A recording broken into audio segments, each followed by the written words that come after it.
Good morning, students. Students, I am Anik Kumar Swami. Welcome you back to the Gyan Jyoti online classes. Today, we will study English course book. The question and answers. We will do the question and answers, and we have already completed 3 chapters of English grammar. Yesterday we completed the 3rd chapter. Now we will study that the first chapter is the whispering palms. Okay, students. You know, we have already completed the chapter. Now we will do the question and answers. So, when we come to page number 7, students, we know that the prose has been written by Deepa Gangwani and Tina Suchanek. Okay, students. So the first question is, where did Mori live?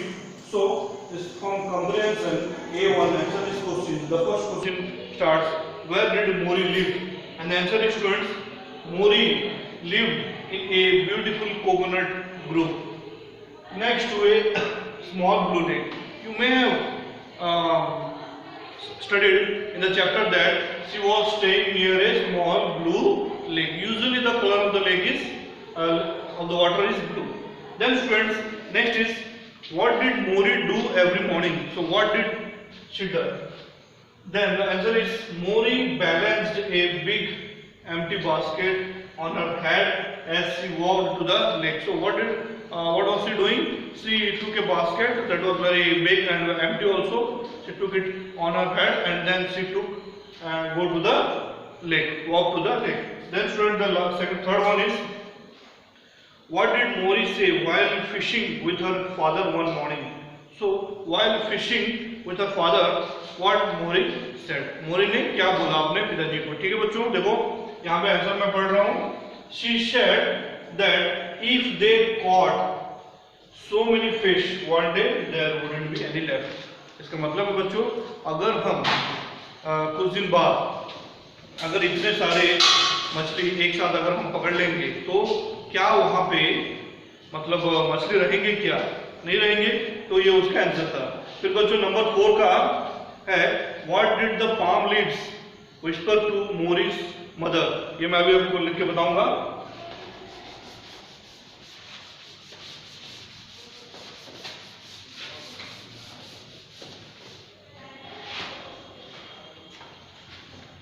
The palm leaves number 4.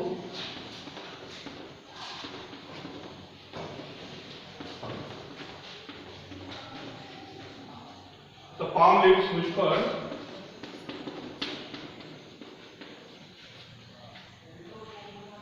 that the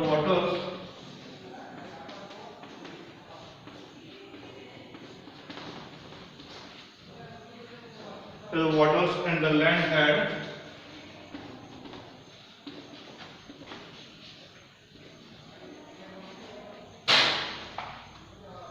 always taken care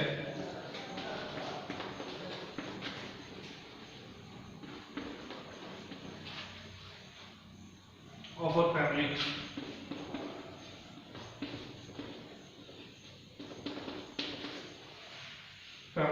And that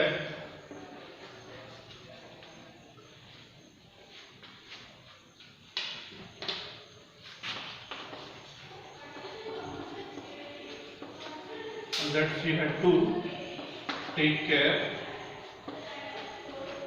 of them in return.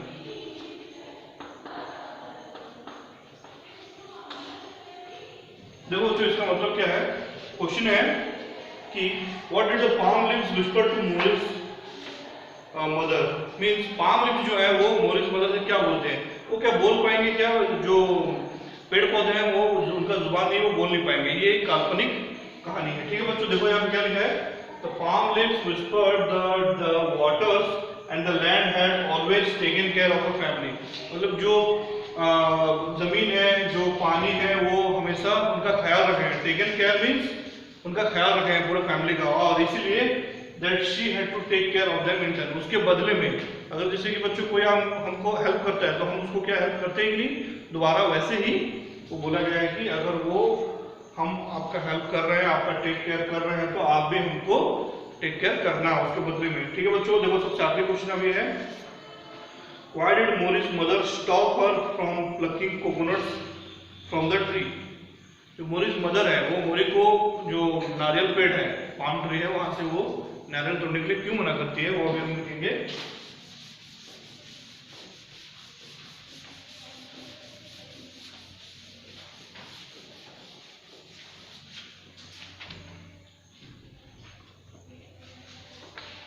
Then बच्चों इसका answer देखो, Morris mother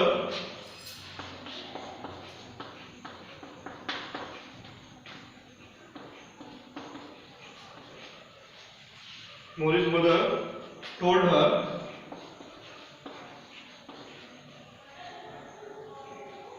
that they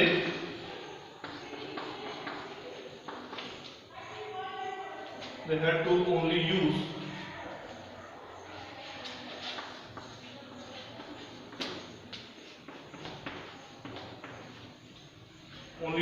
what the tree gave them.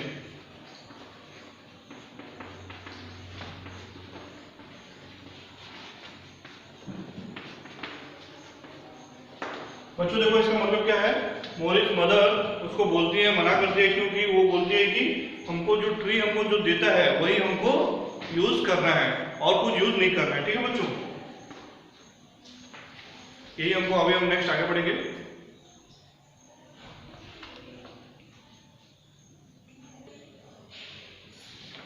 Then students will move to the next question, that is A2. Answer these questions with reference to the context. यहाँ पे मतलब इसका मतलब है बच्चों कि चैप्टर से एक लाइन यहाँ दिया गया है और उसको किसने बोला है, क्यों बोला है, क्या बोला है, जो भी है उससे रिलेटेड हमको उस क्वेश्चन का आंसर देना है। ठीक है बच्चों, तो सबसे पहले देखो 1 में है, how can we carry all the fish in the little basket. कोई पूछ रहा है कि इतने छोटे से बास्केट में हम इतने सारे मछली कैसे पकड़ सकते हैं, तो उसका आंसर क्या है, who said this words and to whom, किसने किसको बोला है। तो इसका आंसर है बच्चों, मोरी said these words to her father. मोरी ने अपने फादर को ये बोला है। ठीक है बच्चों, देन बी सेकंड, इसके बाद नेक्स्ट क्या है बच्चों देखो, what answer did the speaker get, means जो ये सवाल पूछा उसने क्या आंसर पाया, मतलब मोरी ने क्या आंसर पाया अपने पिताजी से, वो है बच्चों, Mori's father said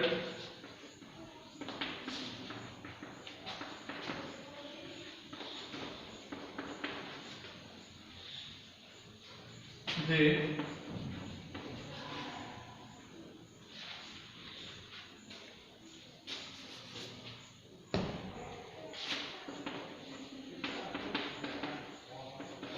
that they would take only as many as fish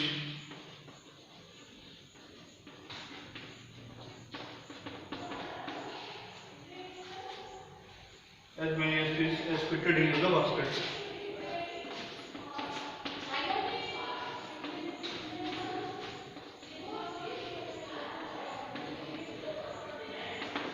okay बच्चों, मतलब यहाँ जितना होगा उतना ही हम यहाँ पे फिश ले जाएंगे। ठीक है, उसके बाद देखो number C.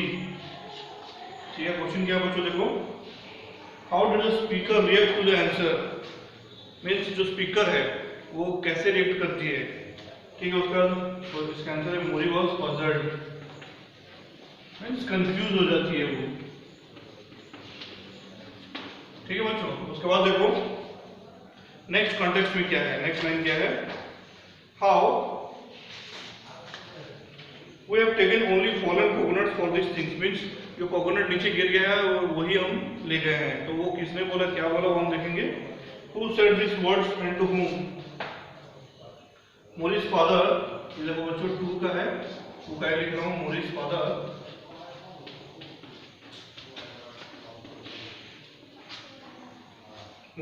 said these words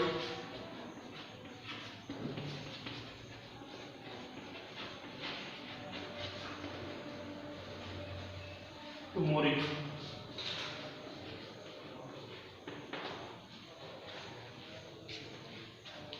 Then the things where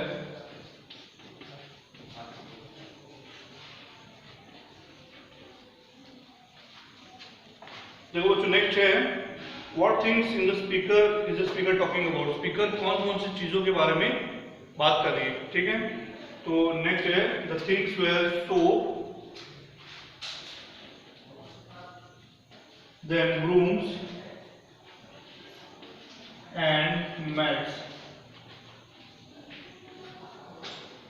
ठीक है बच्चों। Number C how can you say the speaker cares about nature. जो स्पीकर है वो नेचर के बारे में कैसे केयर करती है वो हम यहाँ पे बताएंगे। The father cares about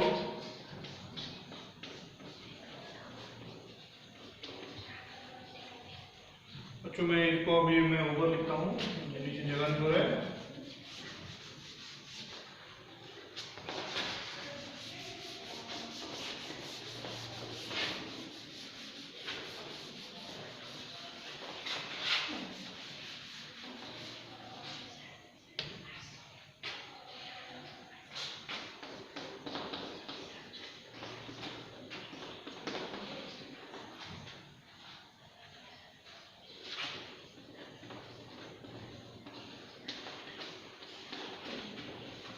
Nature because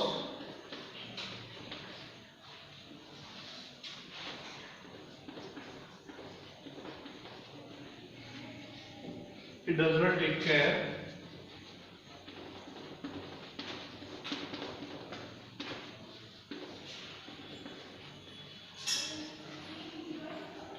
more than what is needed.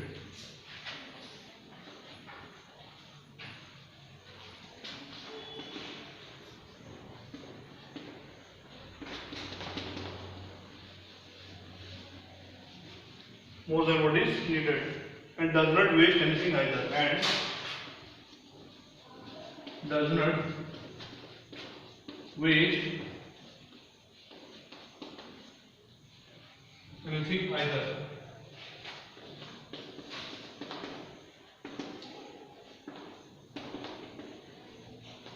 इसका मतलब है बच्चों देखो, तो फादर जो है वो हर चीज को केयर करते हैं और जितना जरूरत है उतना ही ले जाते हैं और किसी चीज को वो वेस्ट करना पसंद नहीं करते हैं, ठीक है बच्चों। देखो इसके बाद हम लोग पढ़ेंगे नंबर A3 को। नेक्स्ट बच्चों देखो इसके बाद अभी हम करेंगे discuss work in groups and discuss which are the resources other than the water that are limited but we are using it carelessly. मतलब बच्चों बहुत सारे ऐसे रिसोर्सेज हैं जिसको हम केयरलेसली यूज कर रहे हैं। पानी को भी हम इतना मतलब केयर से यूज नहीं करते हैं, जो जितना चाहे उतना इस्तेमाल कर रहा है। पॉपुलेशन भी बढ़ गया है बच्चों, तो हमको एक लिस्ट बनाना है जो चीज़ों का मतलब यूज अनलिमिटेड क्वांटिटी में हो रहा है और उसको हम सेव नहीं कर पा रहे हैं। तो बच्चों A3 एक लिस्ट है, जैसे कि पेट्रोल है, नेचुरल गैस है,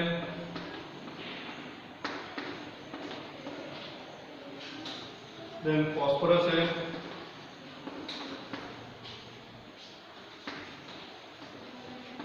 देन कोल है। ये सब चीज़ों का इस्तेमाल बच्चों बहुत एक्सेसिवली हो रहा है और वहाँ हम लोग इसका इस्तेमाल हम नहीं कर रहे हैं, ठीक है बच्चों। इसके बाद देखो B2, इसके बाद हम लोग B2 में आएंगे। B2 में बच्चों देखो ऑपोजिट वर्ड्स हमको लिखना है।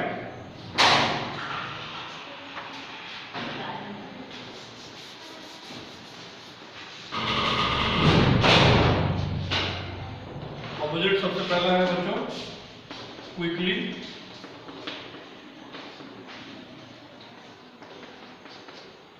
क्विकली है। फिर उसके बाद मैं पहले ये लिख लेता हूँ डार्क, देन टॉल,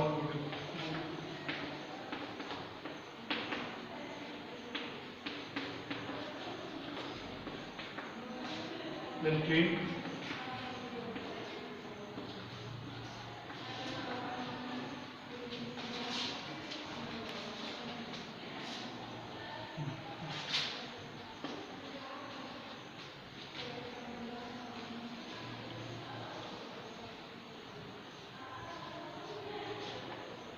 नेक्स्ट, ठीक है बच्चों, अभी हम इसके बाद नेक्स्ट एक्सरसाइज में जाएंगे, राइट द ऑपोजिट्स। यहाँ मैंने कुछ लिखना भूल गया हूँ मैं, राइट द ऑपोजिट्स।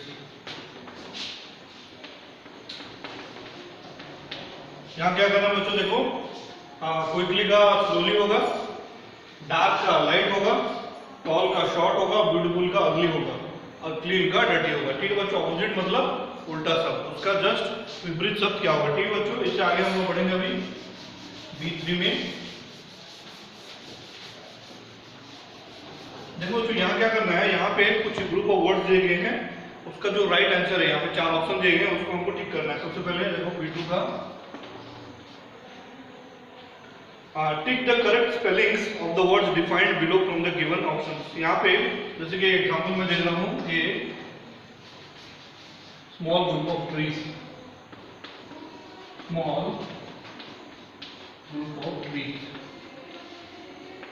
ठीक है बच्चों, देखो यहाँ पे क्या करना है, यहाँ पे बहुत सारे ऑप्शन दिए हैं, यहाँ पे सबसे सही आंसर है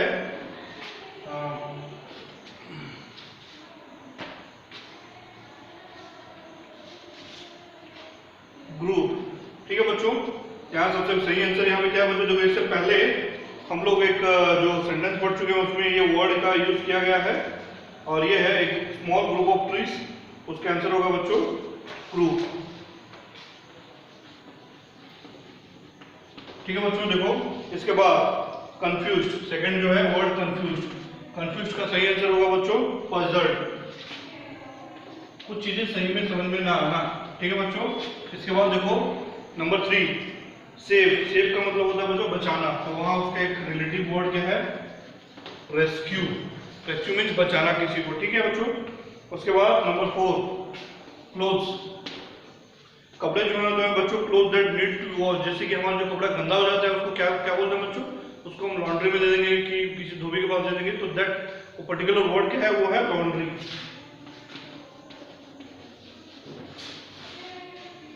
बच्चों इसके बाद देखो सबसे आखिरी वाला क्विकली, क्विकली मीन्स स्विफ्टली, अभी मैंने आपको बताया। ठीक है बच्चों, स्विफ्टली। इसके बाद देखो बच्चों B3 में use the words that you have ticked in the previous exercise to make sentences, means अभी हमने जो ये वर्ड्स यहाँ पे बनाया है उसको हमको अभी सेंटेंसेस लिखना है। ठीक है बच्चों,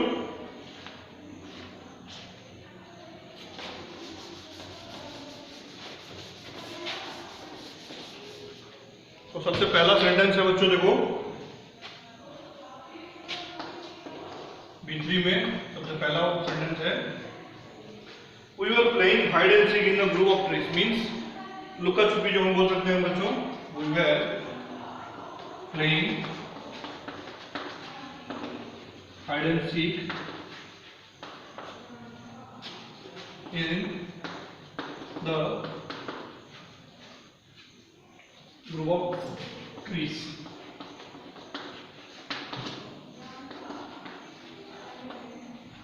फिर बच्चों देखो इसके बाद नेक्स्ट देखो बच्चों, नेक्स्ट वर्ड है पजल्ड।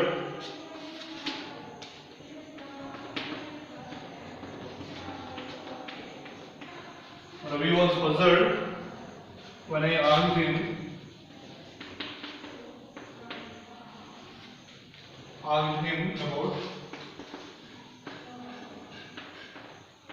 about money। मतलब बच्चों रवि से मैंने जब पूछा पैसे के बारे में, वो पूरा कंफ्यूज हो गया। ठीक है बच्चों, उसके बाद नंबर 3 का जो वर्ड होगा तो बच्चों रेस्क्यूड, बचाना। My sister rescued the puppies, means puppies मतलब बच्चों कुत्ते का छोटा बच्चा जो है, puppies from the street.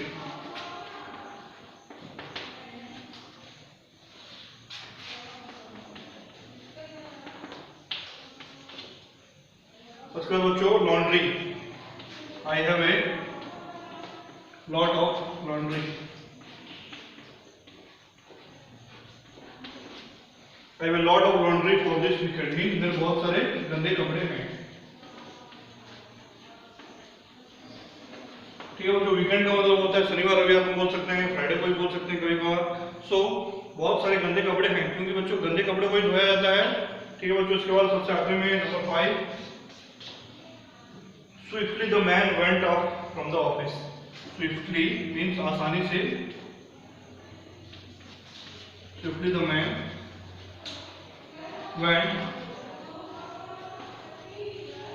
went away from the office।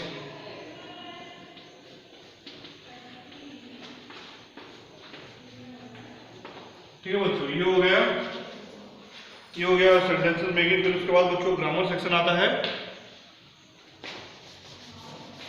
उसको हम अभी करेंगे।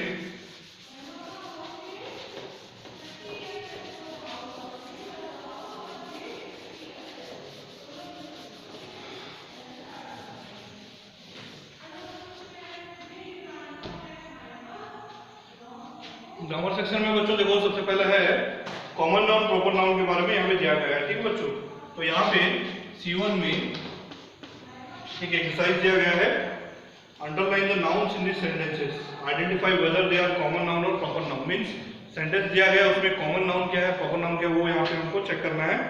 तो सबसे पहले बच्चों जो वर्ड सेंटेंस है, सॉरी जो सेंटेंस है वो है mount Everest is the highest mountain in the world. आपको पता होगा बच्चों कि माउंट एवरेस्ट जो है वो एक माउंटेन, एक पहाड़ है, वो सबसे हाईएस्ट है। तो यहाँ पे क्या होगा देखो बच्चों, माउंट एवरेस्ट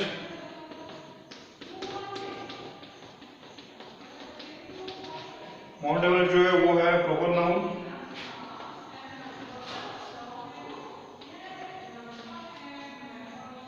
फिर बच्चों इसके बाद देखो माउंटेन और वर्ल्ड,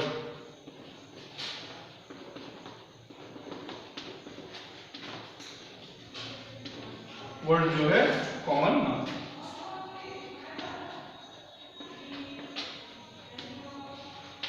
ठीक है बच्चों, उसके बाद देखो नंबर टू है Rita is a very clever girl. Rita is a very clever girl. तो बच्चों यहाँ पे क्या होगा, रीता जो है वो है प्रॉपर नाउन, पर्टिकुलरली किसी के बारे में बताया गया है, और गर्ल जो है कॉमन नाउन।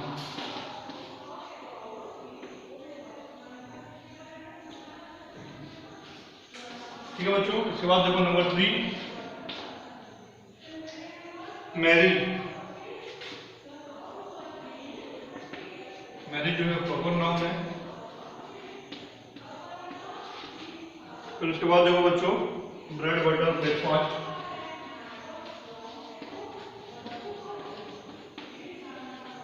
और ब्रेकफास्ट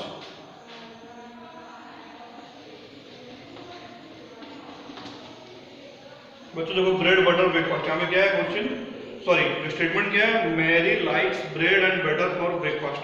तो ये हो जाएगा कॉमन नाउन।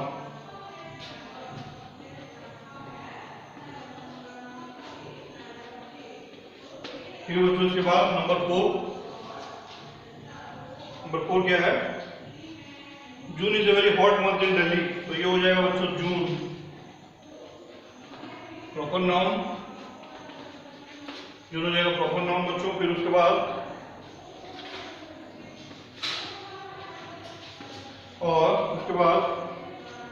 सॉरी बच्चों यहाँ इसके साथ दिल्ली भी आएगा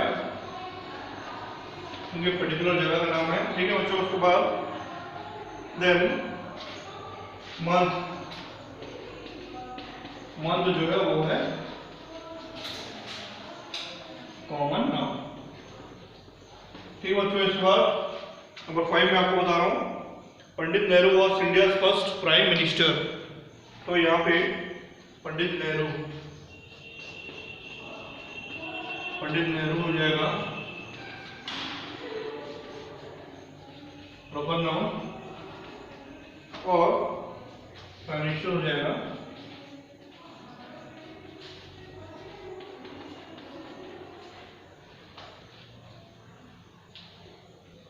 बच्चों यहाँ पे प्रॉपर नाउन पंडित नेहरू भी होगा, प्राइम मिनिस्टर भी होगा, और इंडिया भी होगा। ठीक है बच्चों, ये यहाँ पे खत्म होता है बच्चों। आखिरी का जो है मैं आपको बता दे रहा हूँ, new Delhi is the capital of India. New Delhi और इंडिया जो है बच्चों यहाँ पे प्रॉपर नाउन है, और जो कॉमन नाउन हो जाएगा बच्चों वो हो जाएगा कैपिटल। ठीक है बच्चों, इसके बाद और भी बहुत सारे हैं, मैं आपको बता रहा हूँ। यहाँ पे देखो बच्चों C2 में एक पैराग्राफ दिया गया है, ठीक है बच्चों।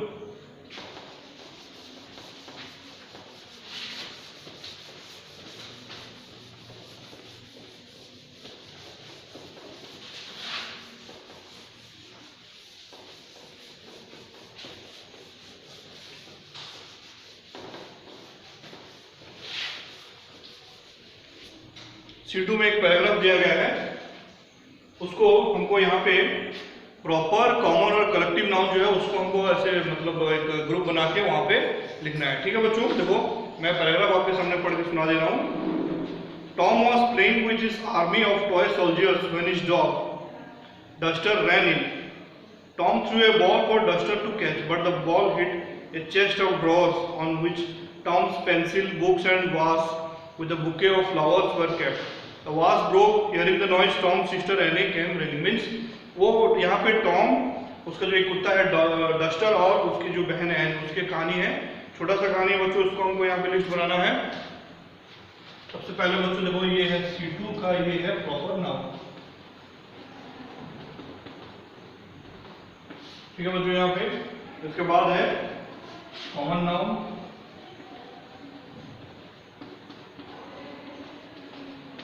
फिर बच्चों इसके बाद कलेक्टिव नाउन।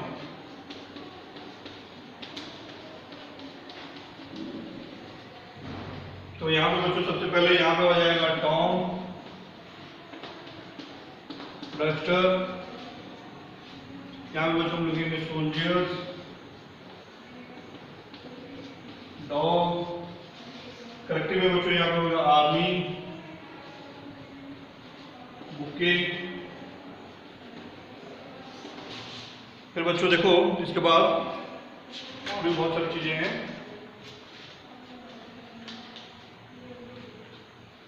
एनी, यहाँ हो जाएगा बच्चों बॉल, ड्रॉअर्स, पेंसिल, बुक्स,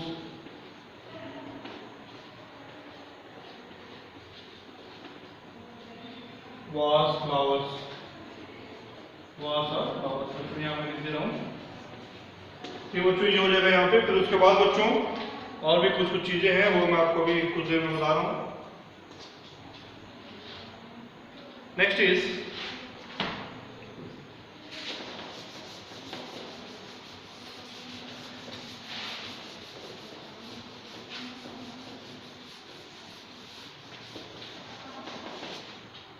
देखो बच्चों नेक्स्ट क्या है C3 में, look at the table given below. Column A shows the things you saw while on a visit to a wildlife sanctuary.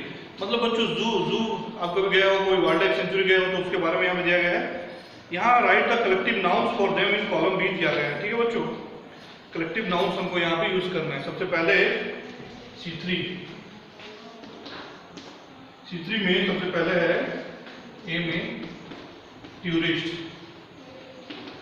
इसका आंसर क्या है बच्चों, देखो यहाँ पे टूरिस्ट का होगा बच्चों ग्रुप ऑफ टूरिस्ट। ये कलेक्टिव नाउन यहाँ पे हमको यूज करना है, ठीक है बच्चों। यहाँ पे मैं लिख देता हूँ कलेक्टिव नाउन।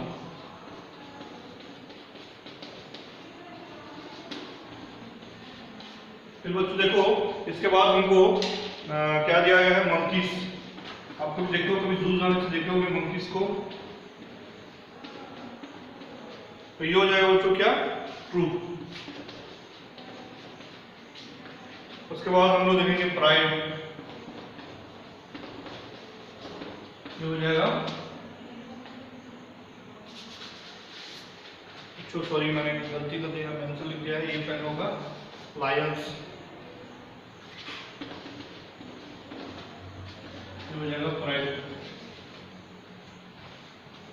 उसका नंबर 4 कार्स, ये हो जाएगा बच्चों फ्लीट ऑफ कार्स बोलते हैं ना, ठीक है। कैवलकेड, ठीक है बच्चों। इसके बाद देखो नंबर 5 है स्टूडेंट्स। बच्चों स्टूडेंट्स भी देखने जाते हैं, जैसे आप लोग कभी जाते हो। ये हो गया ग्रुप, और क्लास। नंबर 6 गैगल।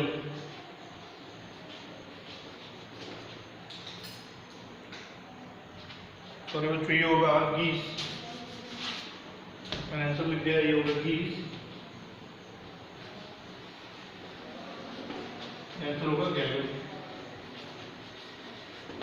ठीक है बच्चों, ये अभी हम नेक्स्ट करेंगे।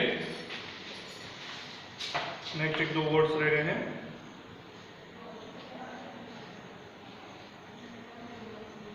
Listening and speaking. ठीक है बच्चों, जो आप सबसे आखिरी में है वो मैं आपको बताने वाला हूँ। यहाँ पे प्रोनाउंसिएशन D1 D2 ये सब है, वो आप खुद कर सकते हैं। फिर बच्चों देखो सबसे आखिरी वाला जो कंपोजिशन है मैं आपको करवा के दिखा रहा हूँ। देखो यहाँ पे क्या लिखा है, Morris parents stopped catching too many fish and started making other items to earn a living. Means वो ज़्यादा मछली पकड़ना बंद कर दी क्योंकि खत्म हो जाएगा मछली बोल के। और यहाँ पे जो जो चीज़ें उन्होंने किया है, स्टार्टेड डूइंग और स्टॉप डूइंग, क्या क्या बंद किया है उसको मैंने यहाँ पे लिखा है। सबसे पहले मेड सोप, साबुन बनाना उन्होंने चालू किया। क्या क्या बंद कर दिया है, did not catch too many fish, ज़्यादा मछली नहीं पकड़ना चाहिए उनको, जितना पकड़ते थे उतना ही वो पकड़ना चाहते उतना ही पकड़ते थे। ठीक है, उसके बाद making oil from coconuts. Means coconut से भी बच्चों तेल निकलता है। कोकोनट का जो तेल है वो हम इस्तेमाल ही नहीं करते हैं, वो खाने में भी इस्तेमाल करते हैं, बहुत सारी जगहों पर ऐसे यूज होते हैं। Did not plug coconut from trees, जो गिरा हुआ था वही वो यूज करते थे, वो खुद जाके वहां पे वो और यूज नहीं करते थे। ठीक है बच्चों, उसके बाद और भी चीजें हैं। व्हिप्ड कोकोनट मैट्स, जो रस्सी होता है बच्चों, उसके जो छिलका से, जो नारियल का छिलका से भी रस्सी बनाते हैं, वो यहाँ पे उन्होंने बनाना चालू किया। मैट मतलब चटाई बोल सकते हैं हम लोग। उसके बाद सबसे आखिरी है, और भी बहुत सारी चीजें बच्चों, ये अगर आप चैप्टर को अगर अच्छे से पढ़ोगे तो समझ पाओगे। तो बच्चों इसी के साथ मैं आपको ये वीडियो यहाँ एंड करता हूँ। मैं उम्मीद करता हूँ आपको ये वीडियो पसंद आएगा। थैंक यू बच्चों, और हमेशा ध्यान से पढ़ाई करो। ठीक है, गुड बाय।